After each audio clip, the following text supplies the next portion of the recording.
sida si sahlan nambarada duplicate looga saaro ayaan halkan ku arkaynaa. Marka koowaad waxaan leenahay home kan tagaynaa, kadib conditional formatting kaasaan tagaynaa, highlight ayaan tagaynaa, kadib duplicate values kaasaan click leenahay, kadib halkan ayaan ka dhex dooranaynaa colorkan jecel lahay, tusaale dark green text aan leenahay, click aan leenahay.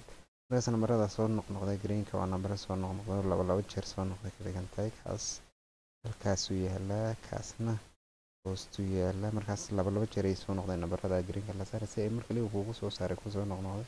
halkaas kore ayaad click leedahay, date ayaad leedahay, filterkaad click leedahay. marka uu filter garoobo halkan aad imanaysaa, filter by color ayaad leedahay. marka inuu midabku yahay ayaad ka dhex dooranaysaa, inta badan soo noqnoqday iyo ku tusaa sidan ayaad ugu saaraysaa. dib kuwii kale caadiga halalkaha ayaa kuu soo haray, meelihii waa ka banbaneeyey, meelihii aan duplicate-ka aan ka saaray. markaas saas weeye.